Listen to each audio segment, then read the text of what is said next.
Good morning students. चलिए हम लोग आज अगला लेक्चर शुरू करते हैं। इसमें हम लोग इलेक्ट्रिक फील्ड पढ़ेंगे। पिछले क्लास में हमने जो पढ़ा था वो था आपको कूलम्ब्स लॉ, उससे रिलेटेड क्वेश्चंस किए थे। तो जो कूलम्ब्स फोर्स वाले पार्ट था ना, बल वाले, वो सारे के सारे हम कंप्लीट कर लिए हैं। तो आगे जो हम शुरू करने वाले हैं वो है आपका इलेक्ट्रिक फील्ड। क्या है? Electric field. तो हेडिंग दे देना इलेक्ट्रिक फील्ड। इसको हिंदी में हम लोग बोलते हैं विद्युतीय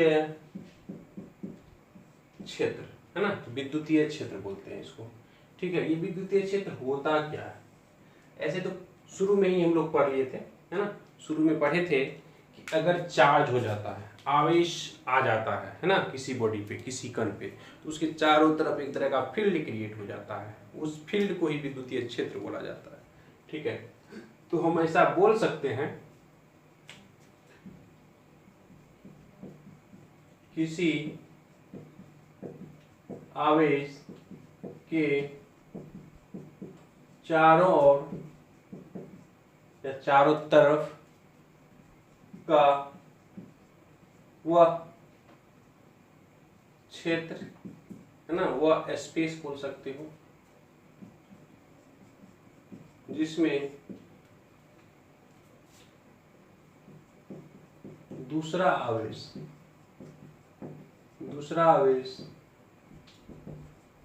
बल का अनुभव करे, दूसरा आवेश बल का अनुभव करे। विद्युतीय क्षेत्र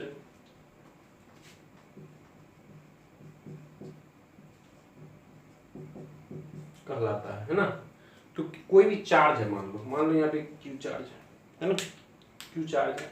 इसके चारों तरफ का वो स्पेस जिसमें कोई दूसरा चार्ज आ गया, मान के चलो यहाँ पे एक चार्ज आ गया क्यू नॉट, है ना, ये चार्ज आ गया, तो इस पे बल का अनुभव होगा। क्या होगा? बल का अनुभव। तो जिस पे बल का अनुभव होता है ना, ये बाहर से आता है, ये अंदर की तरफ आ रहा है, तो इसमें बल किधर लगेगा? बाहर की तरफ।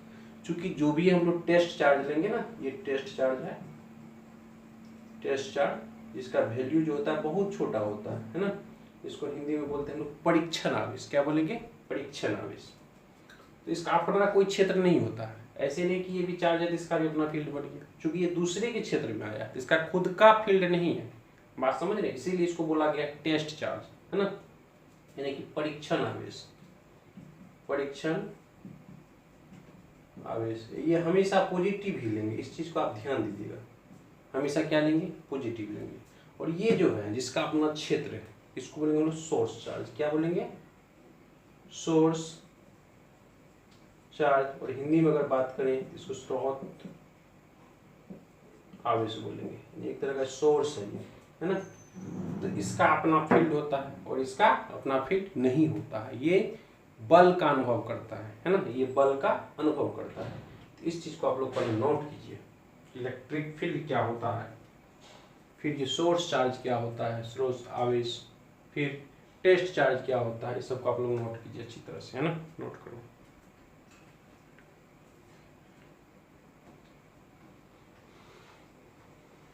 ठीक है, इसको नोट कीजिए और इस चीज को हम लिखा दे रहे हैं यहाँ पे।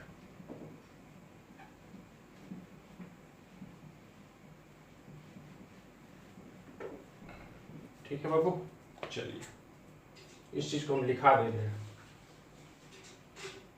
वह आवेश, है ना, वह आवेश जो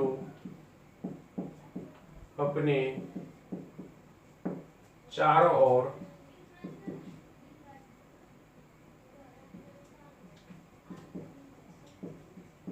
विद्युतीय क्षेत्र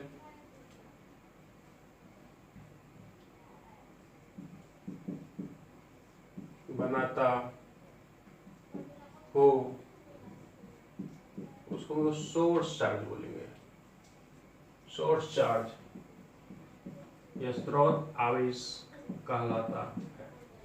इसमें स्रोत आवेश कौन है? तो ये। और दूसरी बात,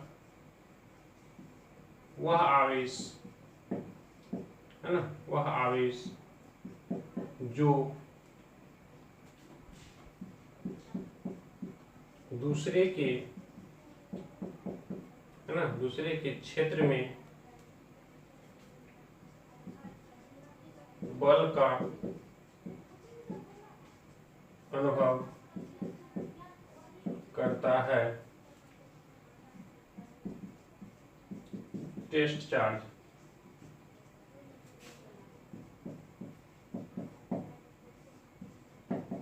कहलाता है। उसको हम लोग टेस्ट चार्ज कहेंगे। ठीक है, तो ध्यान रखिएगा ये जो बड़ा वाला है ये है आपका सोर्स चार्ज, और ये जो छोटा वाला है ये है आपका टेस्ट चार्ज। इस चीज को आप लोग ध्यान रखिएगा, नोट कीजिए इस चीज को।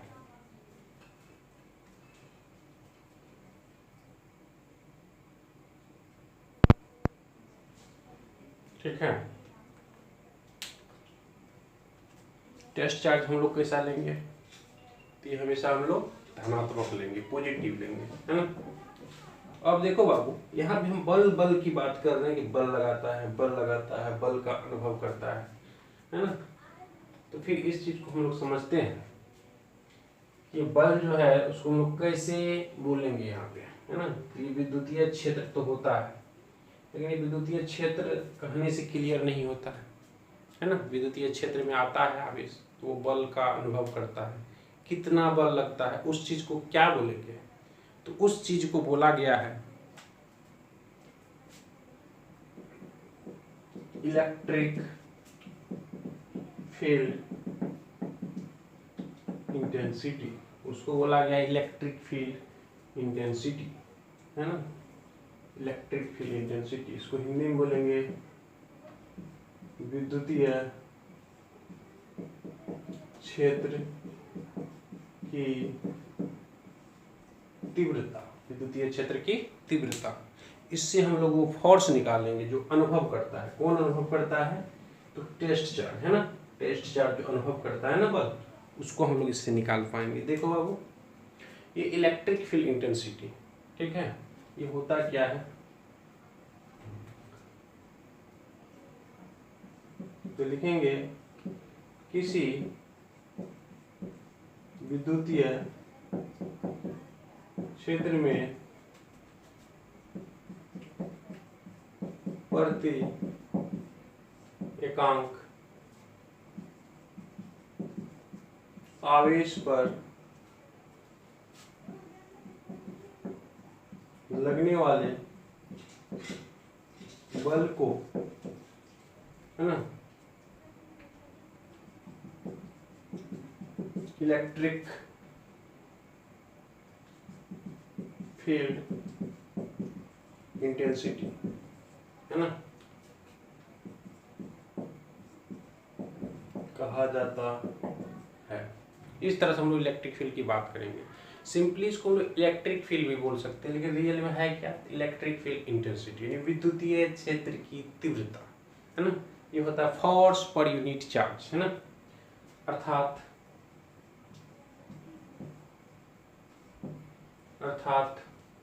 इसको हम लोग ई से डिनोट करेंगे, और ई बराबर हो जाएगा F/Q0। क्या हो जाएगा, F/Q0। तो यहाँ पे एक लिमिट हम लोग लगाएंगे, इस चीज को आगे चल के हम लोग पढ़ेंगे, है ना। एक्चुअली ये बल जो होता है ना, सॉरी, ये फोर्स जो होता है ना, ये जो बल लगता है प्रति एकांक आवेश, तो ये आवेश जो होता है इसका वैल्यू लगभग 0 होता है। क्या होता है, 0। तो इस तरह से ये बहुत छोटा होता है। तो E इक्वल क्या है, तो E इक्वल टू क्या होता है, F/Q0। ठीक है, इस तरह से अगर हम लोग देखें, है ना, इस तरह से अगर देखें तो इसका मात्रक क्या हो जाएगा, तो लिखेंगे E का मात्रक क्या होगा बाबू, बोलो। तो F ऊपर में है तो न्यूटन पर कूलम हो जाएगा, है ना, न्यूटन पर कूलम हो जाएगा। इसकी अगर डायमेंशंस की बात करें, E की विमीय सूत्र, तो ये हो जाएगा आपको इस तरह से, देखो mLT - 2 डिवाइडेड बाय 80, है ना, डिवाइडेड बाय 80 तो ऊपर चला जाएगा तो ये -3 हो जाएगा, t-3 हो जाएगा और a-1 हो जाएगा। तो ये इसका डायमेंशंस हो जाएगा। ठीक है, इस तरह से इसको आप लोग नोट कीजिए। ठीक है,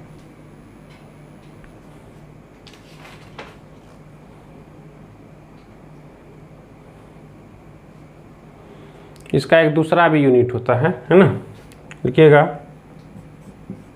एनोदर यूनिट। ये आगे चल के हम लोग पढ़ेंगे एनोदर यूनिट।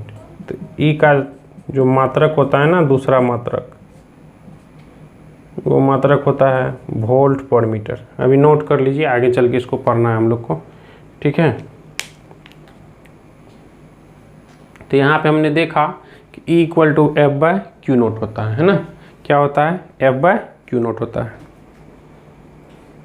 तो इसको आप लोग नोट कीजिए, इसके आगे हम लोग देखते हैं।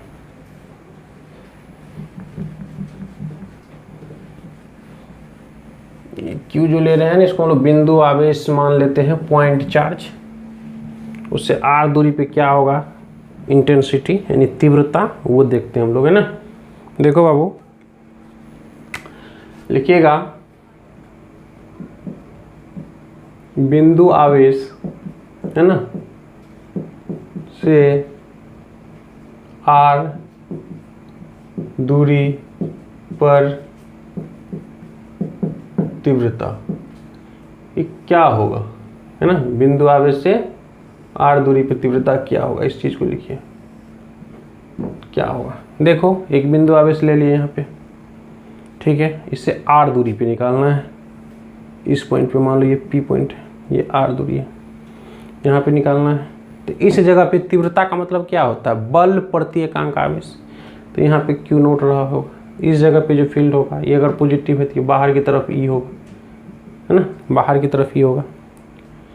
ठीक है, चूंकि इसमें डायरेक्शन होती है, चूंकि ये वेक्टर है ना। तो इसका क्या होगा, तो लिखेंगे हम जानते हैं E इक्वल टू F/Q0, है ना, E इक्वल टू F/Q0। इन दोनों के बीच जो बल लगने वाला है बाबू, वो बल है आपका K, capital Q small q divided by R², है ना, ये होगा डिवाइडेड बाय Q0। ये Q0 से Q0 कट जाएगा, देखो, है ना। तो इस तरह से जो यहाँ से E आएगा, ये आएगा KQ/R², या इसी को बढ़िया से लिखोगे तो K का वैल्यू क्या होता है, बोलो, 1/4πε0 Q/R²। ठीक है, ये होता है। इसको आप लोग अच्छी तरह से नोट कीजिए।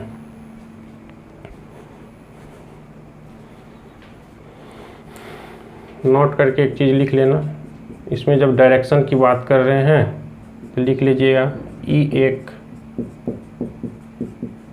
सदिश राशि है। वहाँ भी लिख सकते थे, नहीं लिखे तो यहाँ पे लिख लीजिए, कोई दिक्कत नहीं है। ये सब आपको आना चाहिए। E एक सदिश राशि है, ठीक है। तो 1/4πε0 Q/R², इसको नोट कीजिए। यहाँ पे दूर की तरफ इसकी डायरेक्शंस होगी, ठीक है।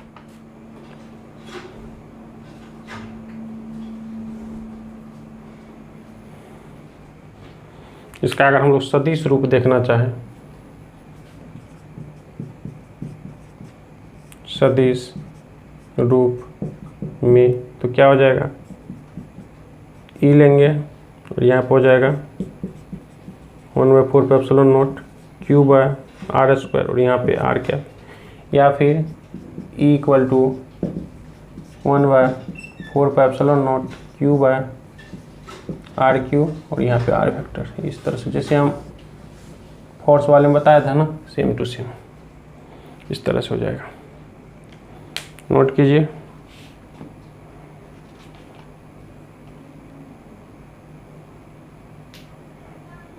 ठीक है, तो इस तरह से आप इसको लिख सकते हो, कोई दिक्कत नहीं है।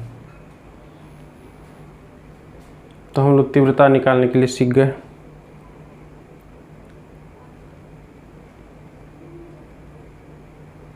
चलिए, तो इसका वेक्टर फॉर्म में ध्यान में रखिएगा, जैसे डायरेक्शन आपको पता होना चाहिए, पॉजिटिव चार्ज रहेगा तो दूर की तरफ और निगेटिव होगा तो अपनी तरफ, है ना, इस तरह से। अब जो इसमें सबसे बड़ी बात है, देखो इलेक्ट्रिक फील्ड अगर हम बोलते रहेंगे ना तो समझ जाना इलेक्ट्रिक फील्ड इंटेंसिटी की ही बात हो रही है ना, इस तरह से, क्योंकि इलेक्ट्रिक फील्ड तो बस एक फील्ड है, वो दिखाता है कि ये फील्ड है, लेकिन इंटेंसिटी क्या बताता है कि उस फील्ड में आप कितना बल लगा पाओगे, है ना, कितना बल लगा पाओगे, ये सब चीज़ आप याद रखिएगा, ठीक है। चलिए अब जो नेक्स्ट टॉपिक है वो है आपका इलेक्ट्रिक फील्ड लाइंस, है ना, इलेक्ट्रिक फील्ड लाइंस, इसको हम लोग हिंदी में बोलेंगे विद्युतीय क्षेत्र रेखाएं, विद्युतीय क्षेत्र रेखाएं। ये क्या होता है बाबू, ये देखो हम लोग इकाई आवेश की बात किए हैं, है ना, इकाई आवेश की बात किए हैं, ठीक है। तो ये जो इकाई आवेश होता है ना, ये एक्चुअली धनात्मक हम लोग लेते हैं, क्या लेते हैं, धनात्मक लेते हैं। अब देखो बाबू, अगर इकाई आवेश को हम लोग यहाँ पे छोड़ दें, है ना, छोड़ दें, ये क्यू ले रहे हैं यहाँ पे, है ना, इसको छोड़ दें हम लोग फ्री, तो ये जिस पाथ से जाएगा ना, जिस पथ से, उसी को हम लोग इलेक्ट्रिक फील्ड लाइंस बोलेंगे, ठीक है। अगर यहाँ पे एक चार्ज को हम रख दें तो ये इधर दौड़ना शुरू कर देगा, तो दिस इज इस फील्ड लाइंस, है ना, तो इस तरह से इसको हम लोग डिफाइन कर सकते हैं। देखो यहाँ पे, तो लिखिएगा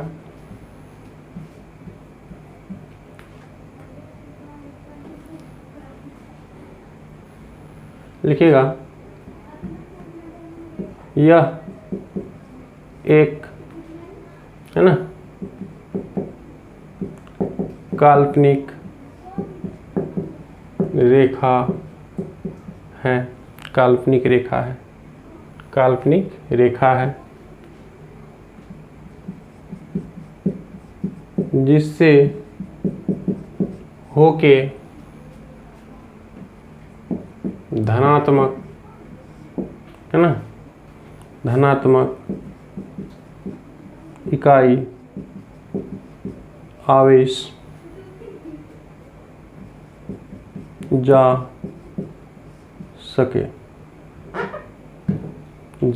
सके यदि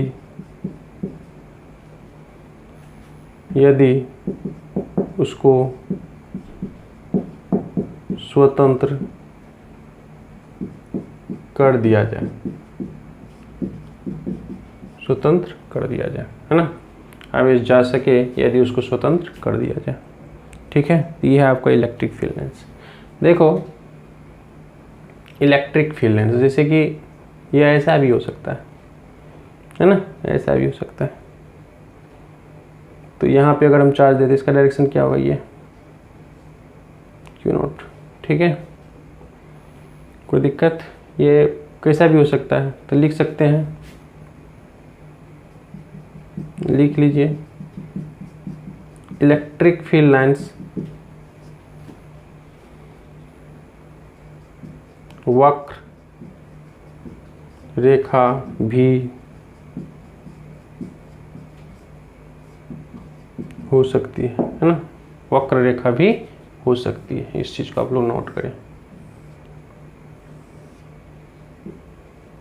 वक्र रेखा भी हो सकती है। चलिए ध्यान दीजिए इस पे।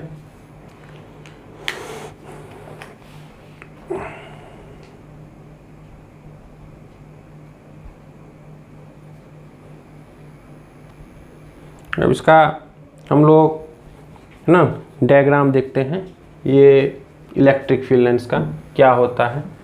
अगर कहीं पे प्लस क्यू आवेश हो तो वहाँ पे क्या होगा, माइनस क्यू हो तो क्या होगा, और अगर प्लस क्यू माइनस क्यू दोनों हो तो क्या होगा, ये सब हम लोग देख लेते हैं थोड़ा, है ना। तो सबसे पहला लिखिएगा विद्युतीय क्षेत्र रेखाओं, विद्युतीय क्षेत्र रेखाओं का निरूपण, है ना, का निरूपांश, है ना, इस तरह से। देखिए इसमें सबसे पहला नंबर है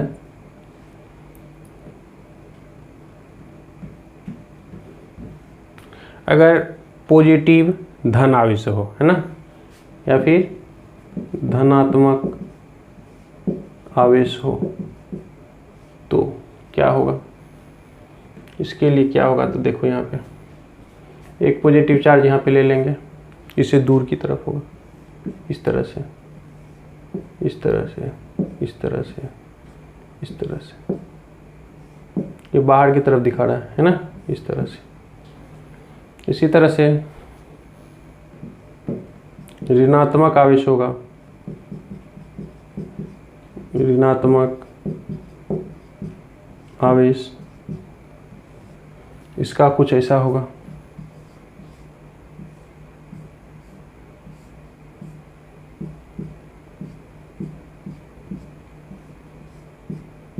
ऐसा होगा, है ना। और अगर दो ठो होगा तो उसमें क्या होगा वो देखते हैं, इसको नोट कीजिए पहले।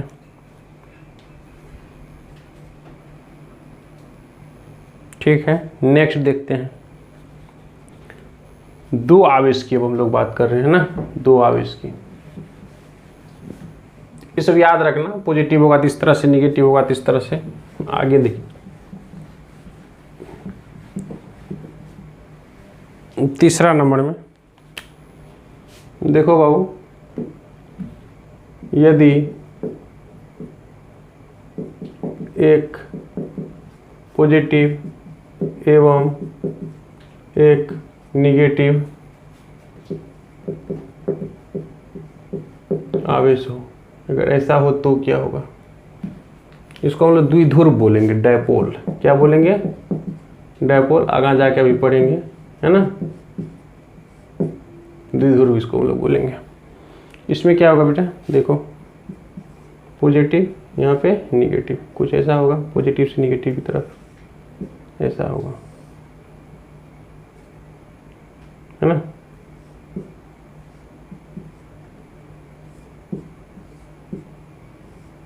ऐसा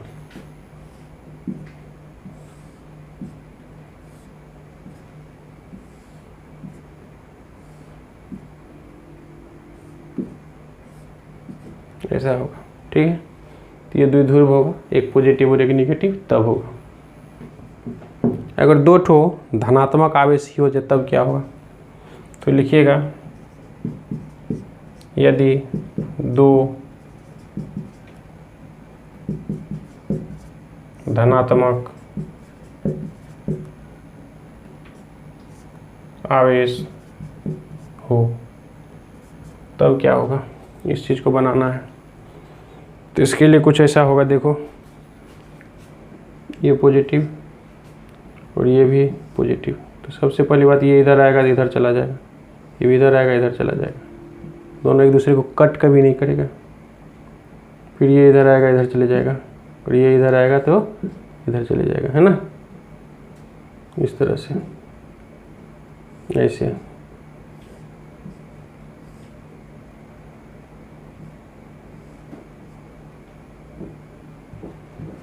ऐसा, है ना, ये बाहर की तरफ, बाहर की तरफ।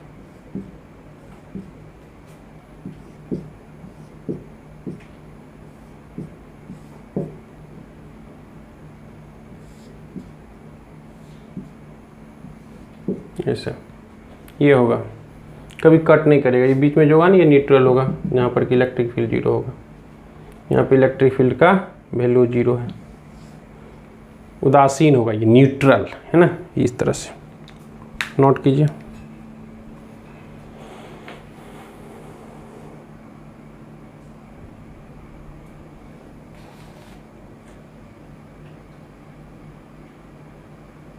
ठीक है, आगे देखिए। तो ये था कि विद्युतीय क्षेत्र रेखा को हम लोग कैसे दिखाएंगे। तो पॉजिटिव था तो दूर की तरफ, निगेटिव था तो अपनी तरफ। पॉजिटिव निगेटिव यानी कि द्विध्रुव, डायपोल था तो एक से निकलता था दूसरे में जाता था, है ना, जैसा कि यहाँ पे हमने दिखाया है। और जब दोनों पॉजिटिव था तो कट कभी नहीं करेगा और इस तरह से होगा, है ना। ये सब चीज़ को आप लोग ध्यान रखिएगा, पूछा जाता है बोर्ड में बेटा, है ना। चलो अब आगे जो इसमें इम्पोर्टेंट है, इसकी प्रॉपर्टी इम्पोर्टेंट है इलेक्ट्रिक फील्ड लेंस की, तो उसको हम लोग पढ़ते हैं। तो हेडिंग दीजिएगा properties of electric field lens, है ना, विद्युतीय क्षेत्र रेखाओं की गुण।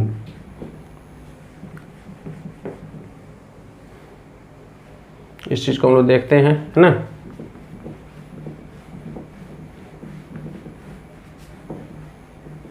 देखो बाबू,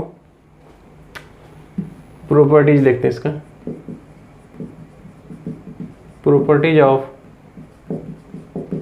इलेक्ट्रिक फील्ड लाइंस, है ना, इसकी प्रॉपर्टीज देखते हैं, इसकी क्या गुण है। तो ऐसा देखा गया, है ना, वो सब चीज़ को लिखते चलेंगे। ये भी बोर्ड में पूछा जाता है बाबू, तो इस बार ध्यान से देखना, है ना। तो लिखिएगा इसमें, है ना, विद्युतीय क्षेत्र रेखाएं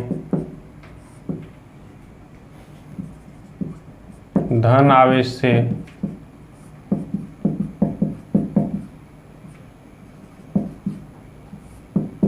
निकलती है तथा धन आवेश से निकलती है तथा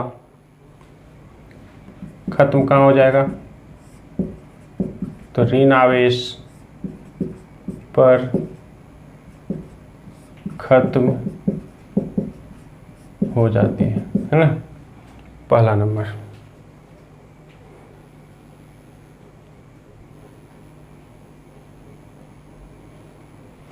दूसरा नंबर, दो विद्युतीय क्षेत्र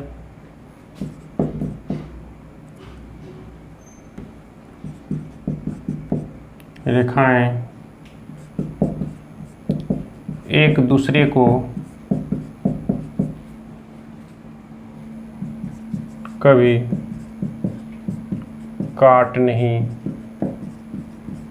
सकती है, एक दूसरे को कभी कट नहीं करेगा, है ना। जैसे इधर से एक जा रहा है और एक इधर से जा रहा है, ये दोनों एक दूसरे को नहीं कट करेगा, ऐसा कभी नहीं हो सकता है।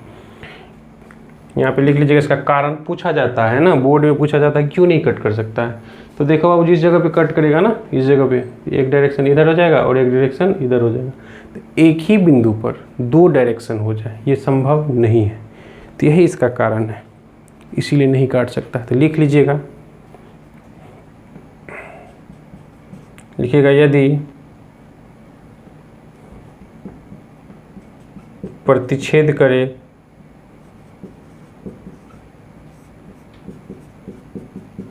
करेगी, मान लेते हैं प्रतिच्छेद करेगी, तो एक ही बिंदु, है ना, एक ही बिंदु पर दो दिशा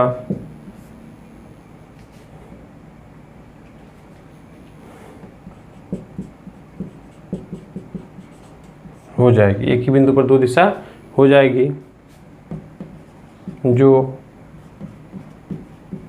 संभव नहीं है ना। यही इसका कारण है, इसको लिख लीजिएगा।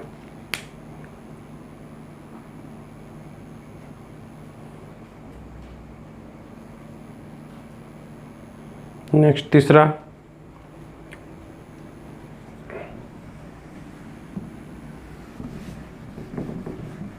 नोट कीजिए इसको,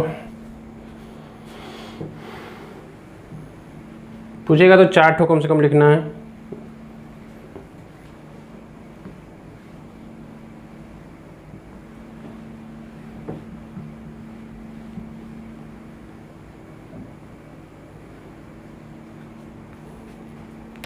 तीसरा नंबर लिखिएगा,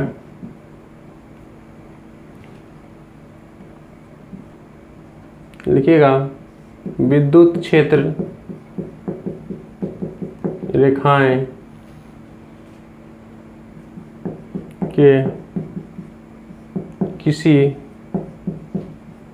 बिंदु पर, है ना, स्पर्श रेखा उसकी दिशा बतलाती है ना। स्पर्श रेखा खींच दो तो वहाँ पे उसका दिशा दिखाएगा ना, दिशा दिखाएगा। फिर जहाँ विद्युतीय क्षेत्र रेखाएं है ना दूर दूर होती है, वहाँ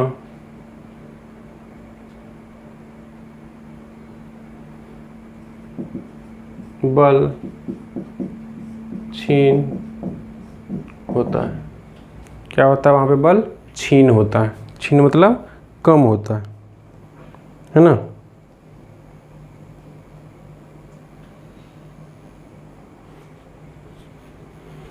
वहाँ बल क्षीण होता है या विद्युतीय क्षेत्र क्षीण होता है, ये भी लिख सकते हो। वहाँ विद्युतीय क्षेत्र ही लिखो, यहाँ पे ज़्यादा बेटर होगा। वहाँ ई क्षीण होता है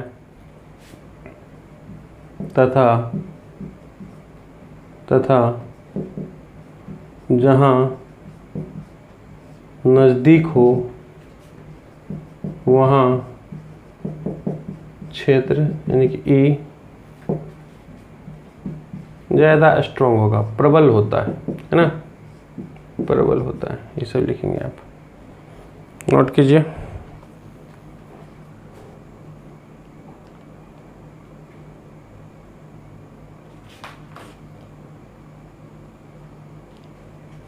नेक्स्ट, विद्युत क्षेत्र रेखाएं है ना कभी भी बंद लूप नहीं बनाती है, कभी बंद लूप नहीं बनाएंगे, है ना।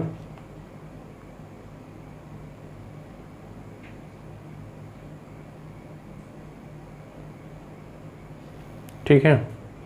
नेक्स्ट,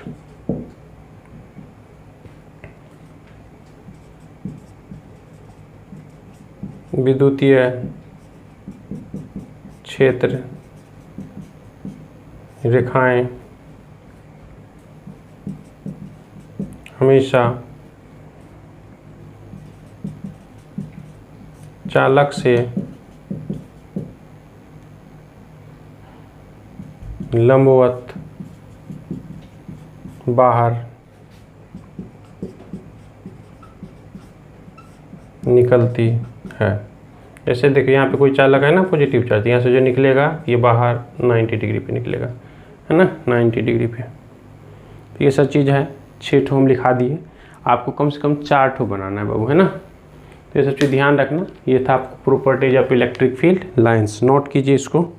तो इसके बाद हम लोग पढ़ेंगे अध्यारोपण का सिद्धांत। इसमें भी होता है, बल में भी हम लोग पढ़ा था, उसको थोड़ा पढ़ लेते हैं। इस पर बेस्ट क्वेश्चन बनते हैं बाबू, है ना। तो इसको देखो, सुपर पोजिशंस थ्योरम, है ना, लिखेंगे सुपर पोजिशन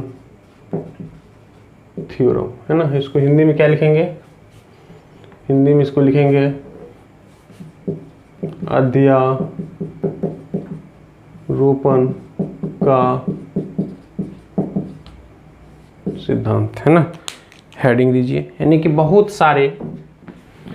सारे आवेश होंगे, बिंदु आवेश, है ना। उन सब की वजह से किसी एक बिंदु पर अगर हमको विद्युतीय क्षेत्र की तीव्रता निकालना हो ना, तो कैसे निकालेंगे, है ना। तो उसके लिए हम लोग क्या करेंगे, उसका वेक्टर समेशन करेंगे ना, वेक्टर का नियम हम लोग अप्लाई करेंगे। ठीक है, तो लिखिएगा, यदि बहुत सारे बिंदु आवेशों के कारण, है ना, किसी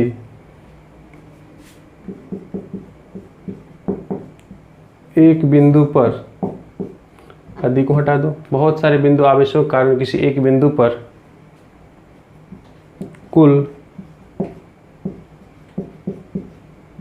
विद्युतीय क्षेत्र की तीव्रता, कुल विद्युतीय क्षेत्र की तीव्रता है ना,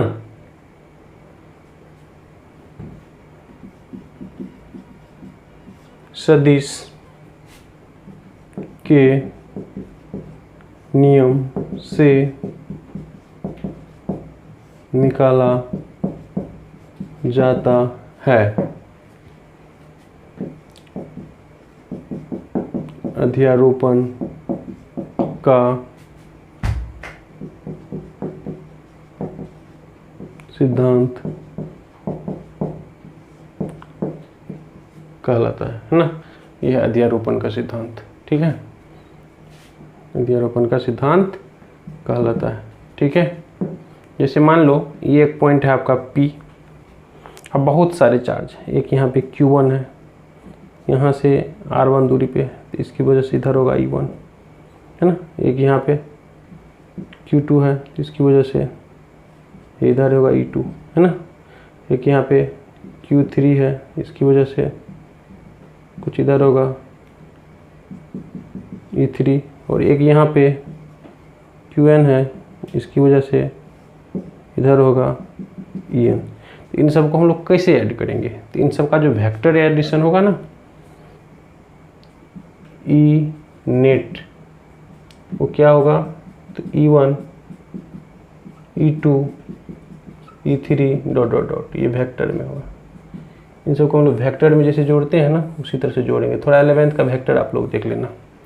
दो वेक्टर को अगर हम लोग जोड़ते हैं तो उसके बीच का एंगल होना चाहिए, है ना। दो वेक्टर अगर जोड़ते हैं तो उसके बीच का एंगल होना चाहिए। जैसे कि लिखा देते हैं इस चीज़ को,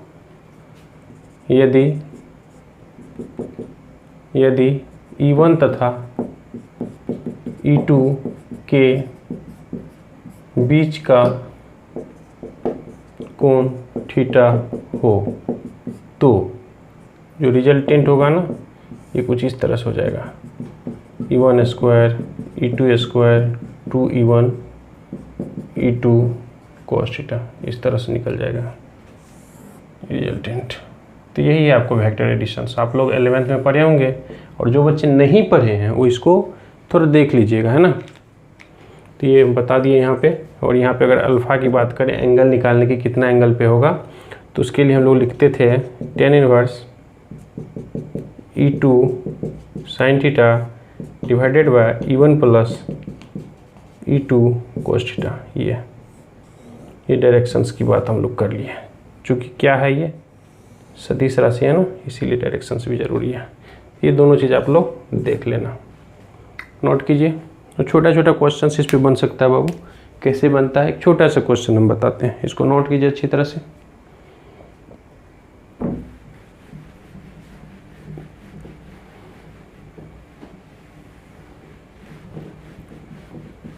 ई नेट आपको पूछेगा, है ना।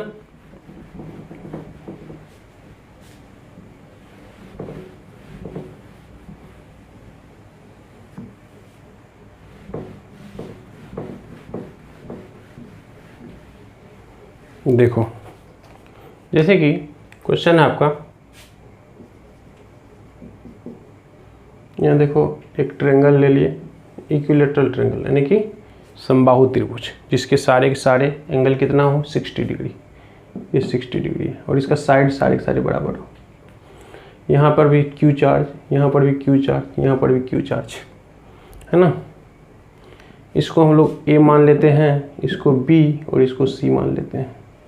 क्वेश्चन है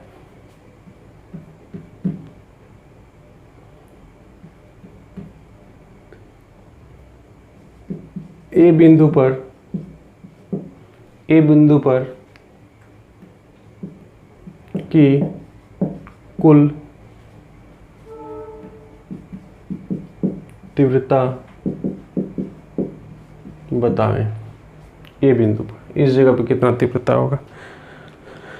सबसे बड़ी बात ये है बाबू, है ना, एक चीज़ को ध्यान रखो। जैसे अगर Q है ना, आप बोलेंगे इस जगह पे निकालना है, तो इस जगह तीव्रता क्या होगा, KQ बाय ये r है तो r², इसका कोई रोल नहीं है। इसी तरह से यहाँ पर अगर a बिंदु पे कहा गया है ना तो इसका कोई रोल नहीं है। ये बात आप दिमाग में मेकअप कर लो तो बन जाएगा क्वेश्चन, कोई बड़ी बात नहीं है। नोट कीजिए।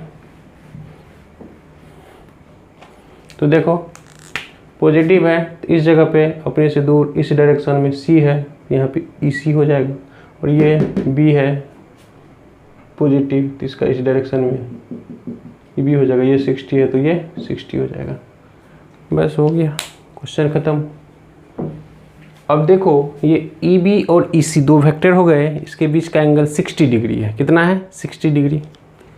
तो यहाँ पे देखो इस चीज़ को, ये आपका इधर है, दिस इज EB, और ये आपका इधर है, दिस इज EC, और बीच का एंगल 60 डिग्री है ना, बीच का एंगल 60 डिग्री। अब पहले निकाल लेते हैं EB EC क्या है ना। तो अब EB इक्वल टू इसकी वजह से L डिस्टेंस पे तो ये हो जाएगा KQ/L², और EC इक्वल टू हो जाएगा इसकी वजह से यहाँ पे ये भी हो जाएगा KQ/L²। तो देखिए कि EB equal to EC equal to KQ/L², ये दोनों बराबर है। इस तरह से जो आपका रिजल्टेंट आएगा वो आ जाएगा E² 2E² और बीच का एंगल 60 cos 60 है ना। इस तरह से जो इसको सॉल्व करोगे तो यहाँ से आएगा 2E² इंटू 1/2, तो ये से ये कट जाएगा। इस तरह से अंडर रूट 3E² होगा है ना, 3E² होगा, और इक्वल टू हम लिख सकते हैं √3E इक्वल टू आपको आ जाएगा ये R equal to √3 times KQ/L²। This is your final answer. Note करो बाबू, है ना, ये आपका फाइनल आंसर है। चूँकि दोनों ही बल बराबर है इसीलिए अल्फ़ा क्या हो जाएगा, and alpha equal to 30 degree, ये भी हो जाएगा। बराबर है तो बीचों बीच चला जाएगा। नोट कीजिए, बहुत अच्छा क्वेश्चंस, गुड क्वेश्चंस।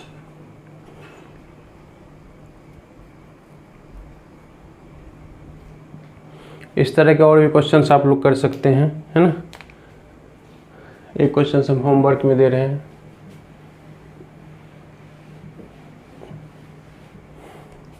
एक क्वेश्चन होमवर्क में दे रहे हैं बाबू, इसको अच्छा से देखो। और ये होमवर्क में क्वेश्चन है, ये स्क्वायर है बाबू, है ना। क्या है? स्क्वायर, सब साइड L L L है। ये A है, B है, C है, D है, हर एक जगह पे Q चार्ज है, Q चार्ज है।